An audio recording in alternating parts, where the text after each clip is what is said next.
మహిళా లోకానికి స్వాగతం. అందరికీ నమస్కారం అండి. పరమ పవిత్రమైన ఈ మాఘమాసంలో మనము ఈ మాఘ పురాణంలోని ఒక మంచి కథను తెలుసుకుందాం. ఎందుకంటే ఒక స్త్రీ ఆ కుటుంబాన్ని ఎలా ఉత్తమ గతులకు చేరుస్తుంది, ఆ పురుషుణ్ణి ధర్మ ప్రవర్తన చేత అనేది ఇప్పుడు తెలుసుకుందాం.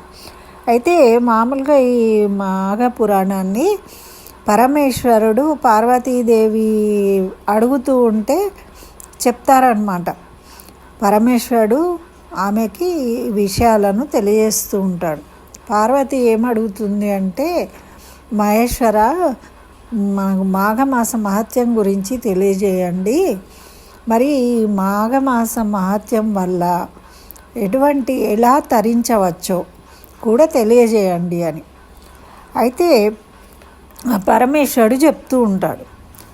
మనకి దిలీప మహారాజు వాళ్ళ కులగురువైన వశిష్ఠుల వారిని కూడా అడుగుతాడు ఈ మాఘమాసం మహత్యాన్ని తెలియజేయమని. అప్పుడు వశిష్ఠుల వారు చెప్తారనమాట, పూర్వం పరమేశ్వరుణ్ణి పార్వతీదేవి కూడా అడిగింది. ఆ పరమేశ్వరుడు తెలియజేసిన విధంగా, అంటే మనం అంతే కదండి, వాళ్ళు చెప్పిన విషయాలనే వీళ్ళు మనకు అందిస్తారు.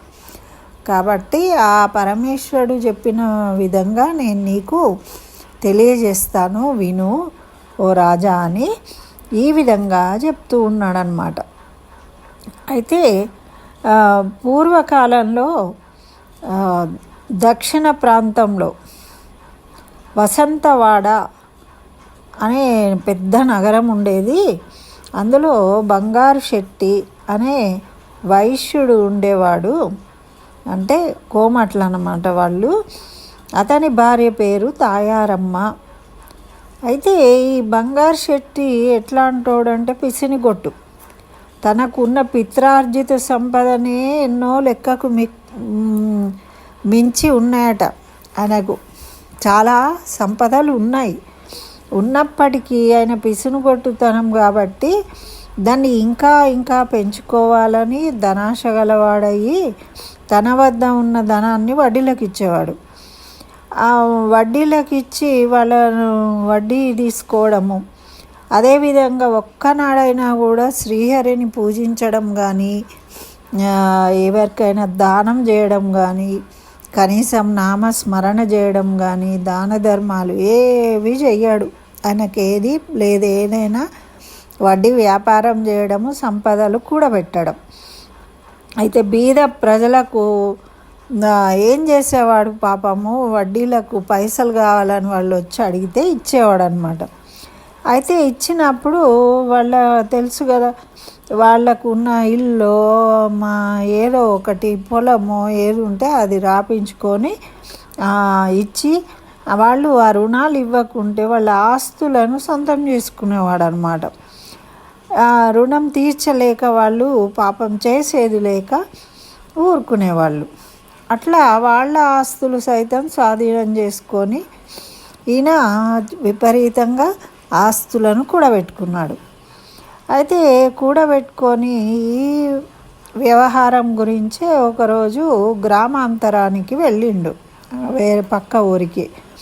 ఆ రోజు సాయంత్రం ఏమైందంటే, ఒక ముసలి బ్రాహ్మణుడు ఈ బంగారు శెట్టి వాళ్ళ ఇంటి దగ్గరకు వచ్చి ఆమె భార్యను చూసి, తల్లి, నేను ముసలివాడిని, నా ఊరికి వెళ్ళాలంటే చాలా దూరము వెళ్ళాలి. ఇప్పుడు చీకటి కాబోతుంది కాబట్టి ఆకాశంలో మేఘాలేమో ఉరుముతున్నాయి. ఈ చల్లగాలికి నేను వణికిపోతాను, నేను నడవలేను. ఈ రాత్రి మీ ఇంటి వద్ద ఈ గడప దగ్గర కాస్త విశ్రాంతి తీసుకొని రేపు నేను సద్బ్రాహ్మణున్నమ్మ, పొద్దున్నే లేచి మాఘస్నానం చేసి వెళ్ళిపోతాను అని చెప్తాడనమాట. అయితే ఆమెకు ఆ ముసలతను వణుకుతూ ఉన్నాడు చూసి ఆమెకు జాలేసింది. జాలేసి వెంటనే సరే అని, అప్పుడు అరుగులు ఉండేవి కదా ఇంటి ముందు, ఆ అరుగును శుభ్రం చేసి అక్కడ ఒక తుంగ చాప ఇచ్చి ఆమె కప్పుకోవడానికి కూడా ఒక వస్త్రాన్ని ఇచ్చి పండుకోమని చెప్పిందట. సరే, ఆమె అంత దయతో అవన్నీ ఇవ్వడము ఆయనకు చాలా సంతోషమైందట బ్రాహ్మణుడికి. సరే అని పాపం అక్కడ పడుకున్నాడు. పడుకుని విశ్రాంతి తీసుకుంటూ ఉంటే ఈ తాయారమ్మకి ఒక పండు తెచ్చిచ్చిందట తినమని, పాపం ముసలాయన కదా అని. సరే, ఆయన తింటూ ఉన్నాడు. అప్పుడు ఆమె అడిగిందనమాట, ఆర్య మీరు మాఘ స్నానం చేసి వెళ్తాను అన్నారు, మాఘ స్నానం అంటే ఏంటిది అని తెలియజేయమని అడిగిందనమాట. అంటే అయ్యో అమ్మా, నువ్వు అడిగావు నేను చెప్పకపోవడమా అని మాఘమాసం గురించి చెప్పాలి అంటే ఎవరి తరము కాదు, అది చాలా పరమ పవిత్రమైనది. ఈ మాఘమాసంలో నది అందు కానీ తటాకం చెరువులో నూతి అందో ఎక్కడైనా సూర్యోదయం అయిన తర్వాత చల్లనీళ్ళు స్నానం చేయాలి. చేసి విష్ణు మందిరానికి వెళ్ళి తులసి దళంతో పూలతోని ఆ స్వామిని పూజ చేసి ఆ స్వామి యొక్క ప్రసాదాన్ని స్వీకరించాలి. ఇలా కనుక రోజు చేసి మన మాఘ పురాణాన్ని విన్నట్టయితే మన పాపాలన్నీ నశించిపోతాయి. ఎటువంటి పాపాలైనా సరే మనకు అని మరి ఈ విధంగా నెల రోజులు చేసినాక బ్రాహ్మలకు సమారాధన చేయాలి, అంటే భోజనాలు పెట్టాలి, దాన ధర్మాలు చేయాలి. ఇట్లా చేస్తే మనము నరకానికి వెళ్ళాల్సిన అవసరం లేదు. మరి ఎటువంటి మహాపాపాలైనా నశించిపోయి మేము ఆ విష్ణు సాన్నిధ్యాన్ని పొందుతాము అని చెప్పి ఏం చెప్తున్నాడంటే, నెల రోజులు చేయలేకపోయినా వృద్ధులు ఉంటారు, రోగగ్రస్తులు ఉంటారు, అట్లాంటి వాళ్ళు చేయలేని అశక్తులు ఉన్నప్పుడు వాళ్ళు కనీసం ఏకాదశి నాడో ద్వాదశి నాడో లేక పౌర్ణమి నాడో ఏదన్నా ఒకరోజైనా ఆ విధంగా చేసినట్టయితే వాళ్ళ పాపాలన్నీ తొలగి సిరి సంపదలు కలుగుతాయి, పుత్ర సంతానం కలుగుతుంది. ఇది నా అనుభవంతో తెలియజేస్తున్నాను తల్లి అని చెప్పిండు ఆ బ్రాహ్మడు. అప్పుడు ఆమె సంతోషించి ఆ బ్రాహ్మణుని మాటలకు ఆమెకు కూడా ఆనందం కలిగి తను కూడా ఆ విధంగా ప్రాతకాల స్నానం చేయాలి ఆ బ్రాహ్మణునితో పాటు వెళ్ళి అని నిశ్చయించుకుందనమాట. ఇంతలో పొరుగురికి వెళ్ళిన తన భర్త బంగారు షెట్టి వచ్చిండు. వచ్చినాక ఆమె అతనికి భోజనం వడ్డించి ఈ మాఘమాసం గురించి చెప్పిందనమాట. తను తెల్లవారుజామున నేను స్నానానికి పోతూ ఉన్నాను అని. అలా ఈ మాటలన్నీ చెప్పగానే విని ఆయనకు ఇక కోపం వచ్చేసింది, ఒళ్ళు మండిపోయిందట. ఆ భార్య చెప్పిన మాటలు విని పళ్ళు పటపటా కొరుక్కుంటూ ఓసి వెరిదానా, ఎవరు చెప్పిండ్రే నీకు ఈ సంగతి? మాఘమాసం ఏంటి, స్నానం ఏంటి, వ్రతం ఏంటి, దానం ఏంటి, నీకేమైనా పిచ్చి పట్టిందా? చాలు అధిక ప్రసంగం చేస్తున్నావు, నోరు మూసుకో. డబ్బును సంపాదించడంలో పంచ ప్రాణాలు పోతున్నాయి నాకు ఒకవైపు, నువ్వేమో ఈ విధంగా ఖర్చు పెట్టేస్తావా? నేను ఇంత కష్టపడి వడ్డీలు వసూలు చేస్తూ కూడబెడితే ధనాన్ని నువ్వు దానం చేస్తా అనుకుంటున్నావా? చలిలో చన్ననీళ్ళు స్నానం చేసి పూజలు చేస్తే దానం చేస్తే ఏమవుతుంది? నీ ఆరోగ్యం పాడైపోయి నువ్వు డాక్టర్ దగ్గరికి వెళ్ళాలి, డబ్బు ఖర్చు అవుతుంది తప్ప ఏమీ రాదు అని ఆయన చాలా కోపం చేస్తాడనమాట ఆమె మీద. సరే, ఆమె మాట్లాడకుండా పడుకుంటారు, అయిపోతుంది. ఆ రాత్రి తాయారమ్మకు నిద్ర పడుతులేదు. ఆమెకేమో స్నానం చేయాలి వెళ్ళాలి అని ఉంది, ఈయనేమో గోప్పడ్డాడు. ఎలాగా అని ఆలోచిస్తుంది. ఎప్పుడు తెల్లవారుతుందా, ఎప్పుడు నదికి పోయి స్నానం చేయాలా, తొందరగా చేసి రావాలా అని ఆమెకి ఆతృతగా ఉందన్నమాట. అయితే కొంతసేపటికి తెల్లారింది. తను కూడా కాలకృత్యాలు తీర్చుకుంది. ఇంటికి వచ్చిన ఆ వృద్ధ బ్రాహ్మణితో ఇక భర్త ఎట్లా వినడని చెప్పేసి చెప్పకుండా ఆమె వెళ్ళిపోయిందట నదికి. అయితే ఈ బ్రాహ్మడికి వెంట ఈమె వెళ్ళింది. ఈ బంగారయ్య కూడా మెలకువైంది, మెల్లగా చూస్తూ ఉన్నాడు. ఇదంతా గమనించిండు. వెంటనే ఒక దుడ్డు కర్ర తీసుకున్నాడు, ఆ నదికి వెళ్ళిండట ఆ భార్యను కొట్టి తీసుకొద్దామని. అయితే ఆమె నదిలో స్నానం చేస్తుంది. అయితే ఈయన కూడా నదిలోకి దిగి భార్యను కొట్టడానికి పోతూ ఉంటే ఆ ఇద్దరు అందులో అటు ఇటు అవుతూ నీళ్లలో పెనుగులాడుతూ అటు ఇటు అయినప్పుడు అతను కూడా స్నానం చేసిండనమాట. అంటే నీళ్ళల్లోనే కదా పెనుగులాట జరిగింది. ఆ విధంగా వాళ్ళు కింద మీద పడి ఆమె చేయడానికి ప్రయత్నం చేయడంలో అతను కూడా బంగారు శెట్టి కూడా స్నానం చేసినట్టు అయిపోయింది. తర్వాత బంగారు శెట్టి భార్యను కొట్టి ఇంటికి తీసుకొని వచ్చేసిండు అనమాట.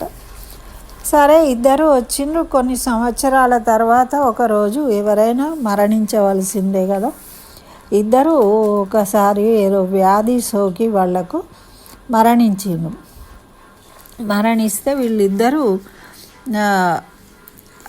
యమభటులు వచ్చేమో కాలపాశం వేసి తీసుకొని పోతున్నారట బంగారు శెట్టిని. తాయారమ్మనేమో విష్ణుదూతలు వచ్చి ఆమెను రథంపై ఎక్కించుకుంటున్నారట. ఈ తాయారమ్మ చూసింది.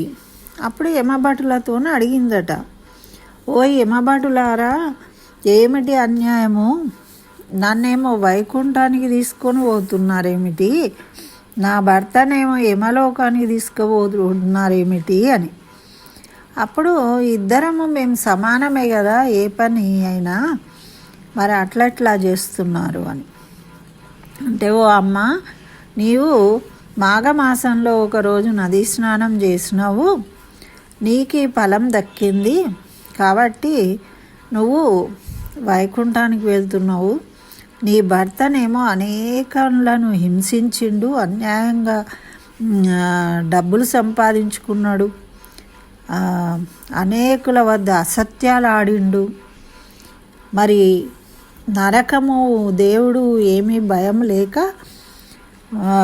భక్తి లేక వ్యవహరించిండు. కాబట్టి ఈయనని యమలోకానికి తీసుకుపోవడమే సరి అయినది, అందుకే తీసుకుపోతున్నామని చెప్తారు. చెప్తే ఆమె ఏమంటుందంటే, మరి నేను ఒకే రోజు స్నానం చేసినాను కదా, పుణ్యఫలం కలిగింది అంటున్నారు. మరి నన్ను కొట్టడానికి వచ్చిన నా భర్త కూడా నీళ్ళల్లో మునిగిండు, స్నానం చేసినట్టే కదా, మరి శిక్షించడంలో ఇంత వ్యత్యాసం ఏంటి?